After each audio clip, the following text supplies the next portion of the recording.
اور اگر بر صغیر ہندوستان پاکستان بنگلہ دیش میں پہچان کرانے کی ضرورت پڑے گی تو ہم مسلک اعلیٰ حضرت سے بھی کرا دیتے ہیں. اور پھر نیپال کے دیہاتی مسلمانوں میں اپنی پہچان آسان لفظوں میں کرانے کی نوبت آئے گی تو سنی سے کرا دیتے ہیں. سمجھتے ہیں؟ یہ بات بتائیے. الفاظ نئے نئے آتے رہیں گے. ہو سکتا ہے آنے والے زمانے میں کہیں اور لفظ ہو جائے, لیکن پرانا کو چھوڑ دینا چاہیے کہ رکھے رہنا چاہیے. کچھ لوگ کہتے ہیں کہ اہل سنت و جماعت کہنے میں سب شامل ہو جاتا ہے. وہابی بھی کہتا ہے اپنے آپ کو اہل سنت و جماعت. تو اب اہل سنت و جماعت اپنے سے ہم ہٹائیں گے, اب اس کو ہم نہیں لیں گے, اب خالی مسلک اعلیٰ حضرت بولیں گے. کیسا لگتا ہے آپ کو؟ ٹھیک ہے سوچ؟ یہ سوچ کیسی لگی آپ کو؟ اچھی لگی؟ اچھا تو ایک بات بتائیے, وہابی بھی اپنے آپ کو مسلمان کہتا ہے کہ نہیں؟ بولیے بولیے. وہابی اپنے آپ کو مسلمان کہتا ہے تو وہی لفظ ہم کیوں کہلائیں گے؟ اب اس کی جگہ بھی کوئی ڈپلیکیٹ لانا پڑا کہ نہیں لانا پڑا؟ آپ کیا کہیے گا؟ بولیے. اس لفظ کو بھی ہٹائیے گا, لفظ مسلمان بھی اپنے سے ہٹائیے گا, لفظ مومن اپنے آپ سے ہٹا دیجیے گا, اہل ایمان بھی اپنے آپ کو بولتے ہیں ہٹا دیجیے گا. مطلب یہ ہوا کہ جو لفظ وہ کہنے لگ جائیں, ہم ان لفظوں کو چھوڑتے چلے جائیں تو پتہ چلا کہ دیوار میں سٹا دے گا. اپنی گھراری ہم چھوڑ نہیں پائیں گے, دوسروں کو اپنی گھراری میں آنے نہیں دیں گے. ہم اپنی گھراری کو چھوڑ نہیں پائیں گے. اگر آپ چھوڑنے کا مزاج بنا لیے کہ انہوں نے کہنا شروع کر دیا تو ہم بھی کہنا چھوڑ دیں, تب تو پتہ چلا کہ وہ وہاں بھی 5 وقت کی نماز کو فرض کرتا ہے, 6 وقت کی نماز کو فرض کرتا ہے. تو وہاں بھی 5 وقت کی نماز فرض کرتا ہے. تو اب آپ کہیے گا کہ جو وہ کہتا ہے وہ ہم نہ کہیں گے, تو آپ کو کیا کرنا پڑے گا؟ جب آپ 4 وقت کی نماز کہیے گا یا 6 وقت کی نماز کہیے گا, وہاں بھی کیا کہتا ہے نہیں کہتا اس سے ہم کو لینا کیا ہے؟ ہماری جتنی سمپتی ہے, جتنی جائیداد ہے, جتنی دولت ہے, جتنی زمین ہے, جتنے الفاظ ہیں, جتنی ہماری پہچان ہے, سب لے کے ہم چلتے رہیں گے. کسی کو چھوڑیں گے نہیں ہم. اگر چھوڑنا شروع کر دیں گے تو پتہ چلا کہ کسی پڑوسی نے آپ کی ایک گھراری زمین کو قبضہ کر لیا. اب کہیے گا چھوڑو جھنجٹ میں کون پڑے, اس کو چھوڑ دو, آگے پیچھے ہو جاؤ. پھر کچھ دنوں کے بعد وہ دوسری زمین پر قبضہ کر لے, ایک دھور اور آپ کا ضبط کر لے, تو کیا آپ چھوڑتے چلے جائیں گے؟ پھر کچھ دنوں کے بعد ایک دھور اور قبضہ کر لے, کیا اس کو بھی چھوڑ دیں گے؟ اپنی گھراری نہیں چھوڑی جاتی ہے. ہمیں حدیث پاک میں اہل سنت و جماعت کہا, حدیث پاک کا دیا ہوا لفظ ہم کبھی نہیں چھوڑیں گے. البتہ پہچان کے لیے مسئلہ کہ اعلیٰ حضرت جوڑا کریں گے, لیکن اہل سنت کو کبھی چھوڑیں گے نہیں. یہی بات میں بولتا ہوں FM میں, یہی بات بولتا ہوں میڈیا میں, یہی بات بولتا ہوں YouTube پہ. تو کچھ مولویوں کی میری بات بہت زیادہ خراب لگتی ہے, تو وہ کہتے ہیں کہ یہ مسلک اعلیٰ حضرت کے غدار ہے. سیدھی راہ بتاؤ, کوئی نامداروں کوئی نامداروں کو سمجھ نہیں آتی. سیدھی راہ بتاؤ اہل سنت و جماعت. آج ہم نے اس لفظ کو چھوڑنا شروع کر دیا, وہابیوں نے اس لفظ کو اپنانا شروع کر دیا. آپ گزرتے ہوں گے اس روڈ سے, برسا ایک گاؤں ہے, برسا. وہابیوں نے اپنی چھوٹی سی جگہ پر چھوٹی سی مسجد بنائی, اس پر لکھا ہے اہل سنت و جماعت. کیوں؟ اس کو موقع مل گیا کہ یہ گھر خالی ہے, چلو اس میں جگہ بنا دیں. اپنا گھر خالی چھوڑیے گا تو جنات آئے گا کہ نہیں آئے گا؟ آپ کو اپنا گھر خالی کبھی نہ چھوڑنا ہے, اپنا گھر آباد کر کے رکھنا ہے. اب دوسرا گھر مل جائے تو اللہ کا شکر ہے.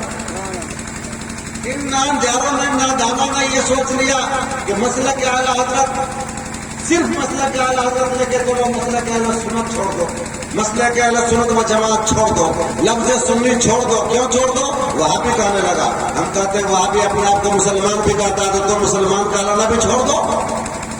وہاں بھی کہتا ہے کہ ہمارا قبلہ کعبہ ہے, تو کیا آپ کو کہنا چھوڑ دیں گے؟